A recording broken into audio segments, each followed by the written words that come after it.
সেই যে কোরআন, এই কোরআন মাজিদ আমার নূর মোহাম্মদ ভাই তিনি এই যে একজন জেনারেল শিক্ষায় শিক্ষিত হয়ে, আধুনিক শিক্ষায় শিক্ষিত হয়ে তিনি বুঝতে পেরেছেন যে কোরআন, এই কোরআনের মধ্যে কি আছে। একটা জেনারেল ছেলে, একটা জেনারেল শিক্ষায় শিক্ষিত, তিনি বুঝতে পেরেছেন যদি এই গ্রাম থেকে একটা কোরআন শরীফ বা দুটো কোরআন শরীফ বা 50টা কোরআন শরীফ এই বিক্রমপুর গ্রাম থেকে আমি যে কোনো যেই হোক না কেন, আমার একজন মুসলিম ভাই হুগলি জেলায় বাড়ি, এই যে আল কোরআন একাডেমি লন্ডন,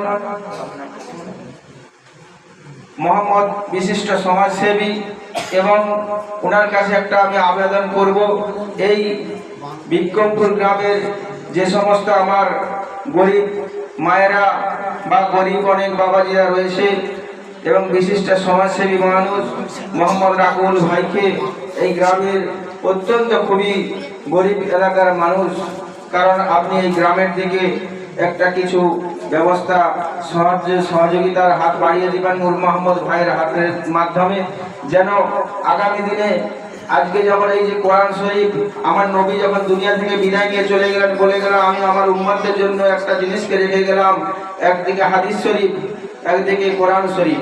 সেই কোরআন শরীফ আজকে এই বিক্রমপুর গ্রামে দেওয়া হচ্ছে মাদ্রাসা ছাত্রদের বা ইমাম সাহেবের যাদেরকে দেওয়া হবে। আজকে এই গ্রাম থেকে আরো ওই আব্দুল হাই ভাইকে বলবো যেন আগামী দিনে আজকে নূর মোহাম্মদ ভাই একা নয় বা আরো 5-10 জন আছে, আগামী দিনে যেন এই বিক্রমপুর গ্রামে সকল আমার বাবাজিরা সকলে কাঁধে কাঁধ দিয়ে বা হাতে হাত লাগিয়ে যেন আব্দুল ভাইয়ের সঙ্গে পরবর্তী বারে যেন আরো বড় আকারে এটা করতে পারে। আমি আমার বক্তব্য আকারে এটাই সংক্ষিপ্ত করলাম। এবং দূর দূরান্ত থেকে ওনারা আসছেন, সেই হরিণখোলা থেকে, কিসের জন্য আসছেন, কি জন্য আসছেন সেটাও ভাবতে হবে যে আজকে এই কোরআন, এই কোরআনের মধ্যে সমস্ত কিছুই আছে, এই কোরআন ছাড়া কোনো কিছু পাওয়া যাবে না, সমস্ত কিছু এই কোরআন শরীফের মধ্যে আছে। তাই বলবো যে অনেক লম্বা চওড়া নয়, সংক্ষেপ আমার আব্দুল হাই ভাইকেও বলবো, এই যে আপনি আল কোরআন একাডেমি লন্ডন বা এই যে কোন সংস্থা থেকে মানুষ জানতে চাইছে যে কোন সংস্থা থেকে দিচ্ছে বা হাদিয়া দিচ্ছে না কি হিসাবে দিচ্ছে, সেটাও আপনাকে ডিসকাস করে বলার জন্য অনুরোধ করছি। এই বলে আমি আমার বক্তব্য শেষ করছি।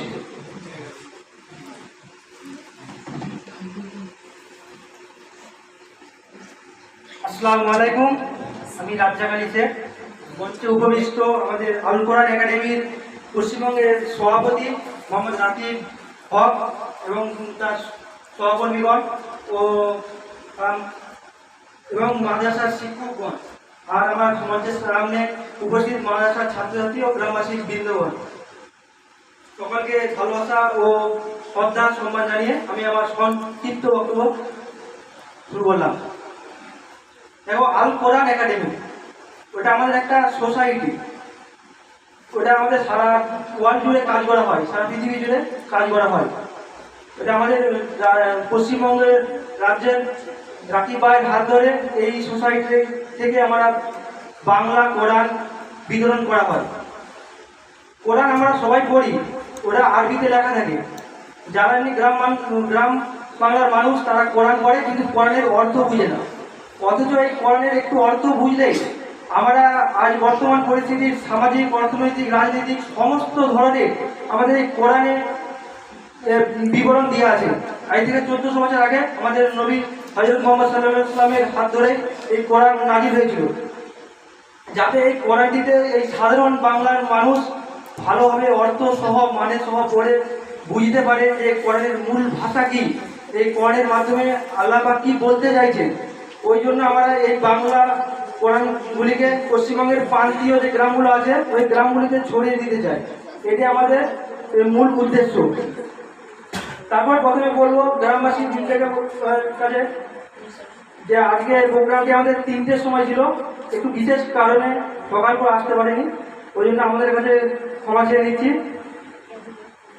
দিচ্ছি। এই সংক্ষিপ্ত বক্তব্য বলে আমি রাকিব ভাইকে কিছু বলার জন্য অনুরোধ করি।